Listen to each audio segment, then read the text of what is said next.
अस्सलाम वालेकुम दोस्तों। आज की इस वीडियो में हम बात करेंगे वाइकेरियस लाइबिलिटी के बारे में। कल हमने देखा था स्ट्रिक्ट लाइबिलिटी क्या होती है। एग्जामिनर अक्सर स्ट्रिक्ट लाइबिलिटी और वाइकेरियस लाइबिलिटी का ही क्वेश्चन पूछता है या दोनों का डिफरेंस भी पूछ सकता है।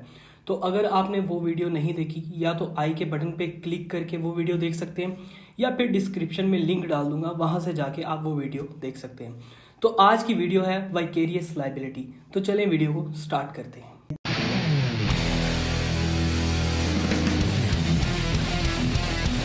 सबसे पहले हमारे पास आता है वाइकेरियस लाइबिलिटी। लाइबिलिटी का मतलब होता है रिस्पॉन्सिबिलिटी, जिम्मेदारी, और वाइकेरियस का मतलब होता है जॉइंट। इसके मीनिंग की तरफ जाते हैं तो हमें ये समझ आ जाएगा कि ये जॉइंट रिस्पॉन्सिबिलिटी कैसे है। कि इसका मतलब होता है कि किसी एक के कुछ एक्ट करने से किसी दूसरे को उसकी सज़ा मिले या दूसरा उसके लिए लायबल हो। तो ये कैसे होता है, इसे जानने के लिए हमें इसकी डेफिनेशन को जानना पड़ेगा। Legal liability imposed on one person for crimes और टॉर्ट्स कमिटेड बाय अनदर। मतलब कि किसी एक शख्स ने कोई कमिट किया टॉर्ट या क्राइम, लेकिन उसको पनिशमेंट नहीं दी गई बल्कि पनिशमेंट किसी और को दी गई। अब ये कैसे पॉसिबल है, ये नाइंसाफ़ी नहीं है। तो चले एक एग्जांपल से समझाने की कोशिश करता हूँ। अली अहमद के घर काम कर रहा है। अहमद क्योंकि उसका घर है तो वो सुपीरियर हुआ, तो वो क्या कहता है कि उसके घर के बाहर एक बैरियर बन रहा होता है। तो वो अली को कहता है कि आप फलां दुकान से जाके फलां सामान लेके आओ और मेरी मोटर बाइक या मोटर कार ले जाओ। तो वो जब लेके जा रहा होता है तो उसकी नेग्लिजेंस की वजह से, अली की नेग्लिजेंस की वजह से कोई अगले पर्सन को इंजरी हो जाती है, कोई टॉर्ट कमिट हो जाता है, कोई सिविल रॉन्ग हो जाता है। तो वो क्या उसको पनिशमेंट अली को मिलेगी? बिल्कुल नहीं, बल्कि वो पनिशमेंट मिलेगी अहमद को, क्योंकि अहमद वहाँ का ऑनर था, उसकी मोटर कार थी और वो सुपीरियर था, जबकि अली जो था वो तो सिर्फ एक एम्प्लॉय था, एक सर्विस दे रहा था। तो इस वजह से जो सुपीरियर होता है ये वाइकेरियस लाइबिलिटी उसके लिए लायबल होती है। तीसरा पॉइंट हमारे पास आता है कि वाइकेरियस लाइबिलिटी कब कब अराइज होती है। ये मुख्तलिफ कंडीशंस में अराइज हो सकती है, लेकिन कुछ केसेस जो मेन केसेस हैं वो हमारे सामने आते हैं, जैसे कि एम्प्लॉयर और एम्प्लॉय का हो गया, प्रिंसिपल एजेंट का हो गया, कंपनी डायरेक्टर का हो गया, या फिर मास्टर और सर्वेंट का हो गया। यहाँ पर कुछ बच्चे एम्प्लॉयर और एम्प्लॉय में कंफ्यूज हो जाते हैं। एम्प्लॉयर वो होता है जो ओनर होता है और एम्प्लॉय को हायर करता है, एम्प्लॉय जो सर्विस दे रहा होता है या जो सर्वेंट होता है। और यहाँ पे एक मेन पॉइंट, एम्प्लॉयर तब तक किसी भी रॉन्ग का, किसी भी टॉर्ट का जिम्मेदार होगा जब तक उसका एम्प्लॉय जो है वो उसकी ड्यूटी पर है,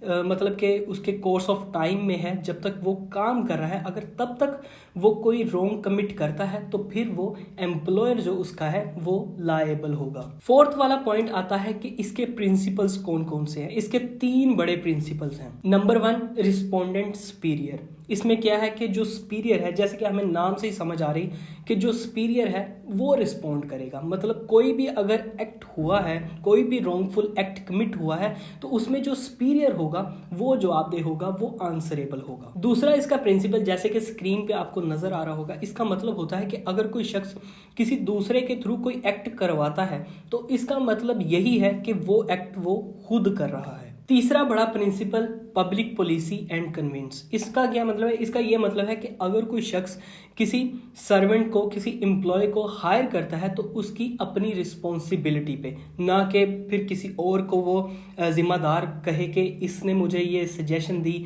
या इसने मुझे रिकमेंड किया, नहीं, बल्कि वो अपनी जिम्मेदारी पे उसे हायर करेगा और उसकी पनिशमेंट भी वो खुद ही पाएगा अगर वो कोई रॉन्गफुल एक्ट कमिट करेगा। अगला पॉइंट हमारे पास आता है इसकी काइंड्स के बारे में। इसकी 2 बड़ी काइंड्स हैं। सबसे पहली, liability for authorization. Similar as definition, जैसे हमने डेफिनेशन में बात की कि अगर कोई शख्स कोई एक्ट कमिट करता है तो उसकी पनिशमेंट किसी दूसरे को, जिसने उसे करने को कहा था या जो उसका सुपीरियर था या जो उसका मास्टर था, उसे लायबल कहा जाएगा वाइकेरियस लाइबिलिटी में। जैसे हमने एग्जांपल दी पहले अली और अहमद की, सेम वही आपने यहाँ पे चिपका देनी है और बिल्कुल ये क्लियर हो जाएगा। दूसरी काइंड आती है लाइबिलिटी बाय रेटिफिकेशन।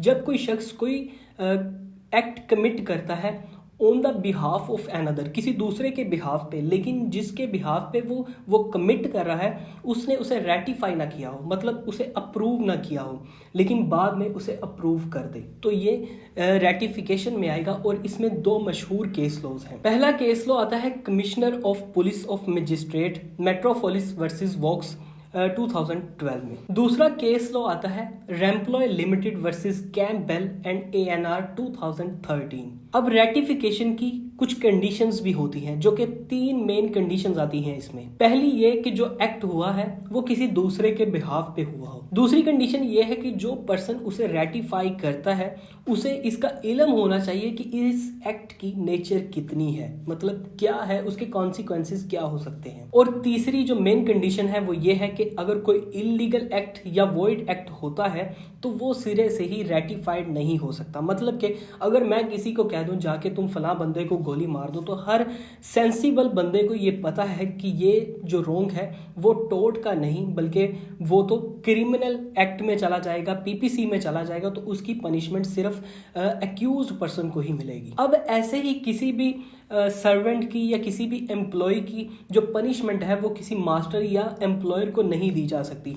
इसको अप्रूव करने के लिए कुछ टेस्ट रखे गए हैं। नंबर 1 कंट्रोल टेस्ट, मतलब कि मास्टर का अपने सर्वेंट के ऊपर कितना कंट्रोल था, क्या वो उसे कंट्रोल करता भी था या एम्प्लॉय जो था वो अपनी मर्जी ही करता रहता। अगर वो अपनी मर्जी करता रहता तो फिर मास्टर लायबल नहीं होगा। दूसरा है ऑर्गेनाइजेशन टेस्ट, जिसमें जो ऑर्गेनाइजेशन है उसकी पावर चेक होती है कि उसने कितनी पावर से किसी सर्वेंट को हायर किया या फिर उसके पास कितनी पावर है कि वो उसे डिसमिस भी कर सकता है। और तीसरा टेस्ट आता है इकोनॉमी टेस्ट, जिसमें वो अपने जो सर्वेंट है या एम्प्लॉय है उनको कितनी वेजेस प्रोवाइड करते हैं, कितना पे करते हैं, इस लिहाज से भी वाइकेरियस लायबिलिटी में लायबल होता है या नहीं। इन तीनों टेस्ट को बुनियाद रख के एक मास्टर को लायबल कहा भी जा सकता है और रिजेक्ट भी किया जा सकता है। लास्ट पे हमारे पास कुछ रिलेशनशिप्स आते हैं। रिलेशनशिप तो बड़े ज्यादा हो सकते हैं, जैसे हमने 4 पहले भी बात की, लेकिन यहाँ पर हम 3 जो मेन अक्सर एग्जामिनर भी पूछ लेता है उनके बारे में बात करते हैं। पहला रिलेशनशिप एम्प्लॉयर और एम्प्लॉय का। एम्प्लॉयर जो है वो किसी भी एम्प्लॉय के एक्ट से लायबल होगा वाइकेरियस लायबिलिटी में अगर ये 3 कंडीशंस फुलफिल होती हैं। तो पहला ये कि जब एम्प्लॉय ने कोई रॉन्गफुल एक्ट कमिट किया तब उसका रिलेशन जो है वो अपने एम्प्लॉयर के साथ ज़रूर होना चाहिए। मतलब कि अगर किसी की 9 से 5 ड्यूटी है, मतलब 9 से 5 कोई किसी के घर काम करने आता है, तो अगर उस दौरान में कोई रॉन्गफुल एक्ट करता है तो फिर मास्टर जो है वो लायबल होगा, अदरवाइज नहीं होगा। दूसरा पॉइंट जो आता है वो है मस्ट कमिट डिलिक्ट, मतलब कि कुछ रॉन्गफुल होना चाहिए, कुछ अगले बंदे को इंजरी पहुंचनी चाहिए। ये नहीं कि कोई अच्छा काम किया तो फिर भी एम्प्लॉयर जो है वो ऐसे ही पकड़ा जाए। मतलब ये तो एक मेन चीज़ है, एक बच्चे को भी पता होगा कुछ रॉन्गफुल होगा तभी तो वाइकेरियस लायबिलिटी लायबल होगी। तीसरा पॉइंट आता है कि जो एम्प्लॉय है वो अपने जो कोर्स या स्कोप ऑफ एम्प्लॉयमेंट है उसकी बेस पर कुछ रॉन्गफुल एक्ट कमिट करें। जैसे कि किसी पॉलिटिशियन, बहुत बड़े पॉलिटिशियन के घर पे कोई सर्वेंट है तो वो अपने जो मालिक है, जो उसका एम्प्लॉयर है, उसकी पॉलिटिकल पावर्स को यूज़ करके किसी को कोई इंजरी देता है या किसी के साथ कुछ रॉन्गफुल एक्ट कमिट करता है तो फिर उसका जो एम्प्लॉयर है वो उसके लिए लायबल होगा। अगला रिलेशनशिप हमारे पास आता है एक ओनर का, जो कि मोटर कार का ओनर हो और एक ड्राइवर हो। और जो ओनर है वो तभी वाइकेरियस लायबिलिटी में लायबल होगा अगर वो 3 कंडीशंस फुलफिल करता हो। पहली ये कि जो ओनर है वो सर्वेंट की ड्राइविंग पे नज़र रख रहा हो, सुपरवाइज कर रहा हो उसे। दूसरी ये कि जो ड्राइविंग हो रही हो वो ओनर के इंटरेस्ट पे हो, चूँकि ये तो आम बात है, जैसे पहला पॉइंट था वो भी आम, तो दूसरा भी यही कि अगर ओनर ने कहा है कि फ़लाँ जगह पे आपने नहीं जाना या एक हदूद तय कर दी कि लाहौर से बाहर आपने नहीं जाना, लाहौर के अंदर अंदर ड्राइविंग करनी है, तो ऑब्वियसली वो सर्वेंट वही करेगा, वो ड्राइवर वही करेगा। और तीसरा पॉइंट ये है कि जो ओनर है वो इतना पावरफुल हो कि जो ड्राइवर है वो उसके कंट्रोल में हो। अगर ये तीनों कंडीशंस फुलफिल हो जाती हैं तो फिर जो ओनर होगा वो लायबल होगा वाइकेरियस लायबिलिटी के लिए। तीसरा रिलेशनशिप आता है मास्टर और सर्वेंट का। अगर मास्टर किसी सर्वेंट को हायर करता है और उसके बाद जो सर्वेंट है वो उसकी हाजिर ड्यूटी में कोई एक्ट कर देता है, कोई रॉन्गफुल एक्ट कर देता है, तो मास्टर लायबल होगा अगर इन 3 कंडीशंस को फुलफिल करता होगा। पहली ये कि ऐसा रिलेशनशिप हो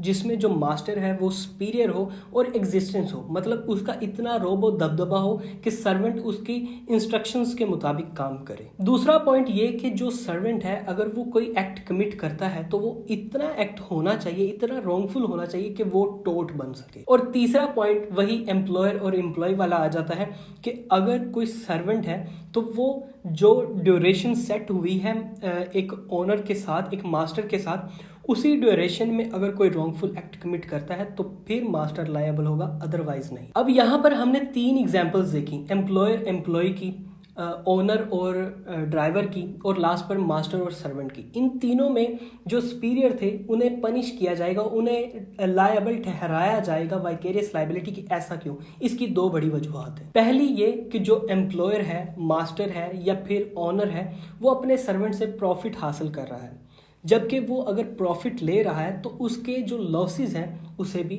उसके सर पे आना चाहिए। जैसे कि लॉ ऑफ इक्विटी में आ जाता है, ये एक बराबरी का असूल है। हमें एक जनरल रूल पता होता है जो कि हर किसी के जहन में फ़ौरन से आ जाता है, तो ये भी उसी तरीके के एक इक्विटी है। और दूसरा ये कि मास्टर के पास चूंकि दौलत और पावर बहुत ज़्यादा होती है तो उसे चाहिए कि अपने सर्वेंट को कंट्रोल में करे। अगर वो नहीं करता तब भी वो लायबल होता है। तो इसी वजह से ये 2 बड़ी कंडीशंस हैं जो सामने आती हैं एक मालिक को, एक ऑनर को, एक मास्टर को लायबल करने के लिए वाइकेरियस लायबिलिटी में। तो गाइज ये थी आज की वीडियो। उम्मीद करता हूँ ये वीडियो आपको अच्छी लगी होगी। वीडियो अच्छी लगी हो तो वीडियो को लाइक करें और इस चैनल को फॉलो करना ना भूलिएगा। खुदा हाफिज।